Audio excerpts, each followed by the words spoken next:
आपने देखा होगा कि बहुत सी बड़ी बड़ी कंपनीज अपने एम्प्लॉयज़ की स्किल इम्प्रूवमेंट के लिए उन्हें कोर्सेज करवाती हैं या फिर उन्हें फॉरेन भेजती हैं ट्रेनिंग्स के लिए। इन सब में कंपनी एक बड़ा अमाउंट स्पेंड करती है और इसके बदले में वो अपने एम्प्लॉय से एक कॉन्ट्रैक्ट करती हैं जिसमें उन्हें एक स्पेसिफिक पीरियड तक अपनी कंपनी के लिए काम करना पड़ेगा। अगर वो कंपनी छोड़कर जाते हैं तो उन्हें एक सर्टेन अमाउंट कंपनी को पे करना पड़ेगा।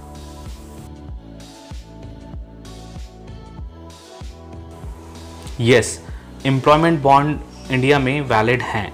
जब एम्प्लॉयर अपने एम्प्लॉय के साथ कोई अग्रीमेंट करता है और वो अग्रीमेंट एनफोर्सेबल बाय लॉ हो तो वो वैलिड कॉन्ट्रैक्ट माना जाता है as per Indian contract act 1872। Yes, एक एम्प्लॉय अपने एम्प्लॉयर के बॉन्ड को चैलेंज कर सकता है as per Indian contract act 1872 section 27 के under, only in such conditions. Point number 1, the agreement must be signed by the parties with free consent.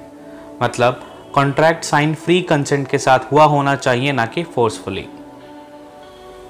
Point number 2, the conditions stipulated must be reasonable. मतलब जो terms and condition उस contract में लिखी हुई हैं वो reasonable होनी चाहिए, जो कि पूरी की जा सके दोनों पार्टीज की तरफ से। Point number 3, the conditions imposed on the employee must be proved to be necessary to safeguard the interest of the employer. मतलब और उस कॉन्ट्रैक्ट में जो भी टर्म्स एंड कंडीशन लिखी हुई हैं वो सिर्फ और सिर्फ एम्प्लॉयर के इंटरेस्ट को प्रोटेक्ट करने के लिए होनी चाहिए। अगर वो कंडीशंस ऐसी नहीं हैं तो ये कॉन्ट्रैक्ट वैलिड नहीं माना जाएगा। Point number 4, the employment bond is to be executed on a stamp paper of appropriate value in order to be valid and enforceable. मतलब एम्प्लॉयमेंट बॉन्ड एक स्टैम्प पेपर पे होना चाहिए और वो स्टैम्प पेपर की वैल्यू कॉन्ट्रैक्ट वैल्यू के according होनी चाहिए। ऐसा नहीं कि कॉन्ट्रैक्ट की वैल्यू 10 करोड़ है और वो 10 रुपए के स्टैम्प पेपर पर साइन हुआ है।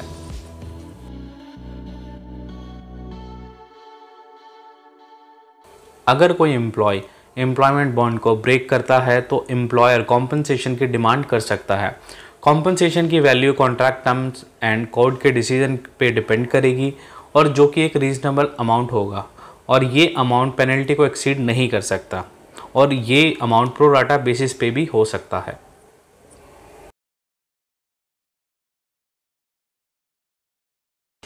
कोई भी एम्प्लॉयर अपने एम्प्लॉय को ये बॉन्ड ब्रीच करने से नहीं रोक सकता, चाहे वो एम्प्लॉय उनके कॉम्पिटिटर को ही ज्वाइन करना क्यों ना चाहे।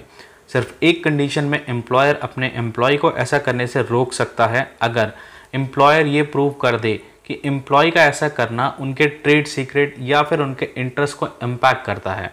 अदरवाइज एम्प्लॉय कभी भी एम्प्लॉयर बॉन्ड को ब्रीच कर सकता है।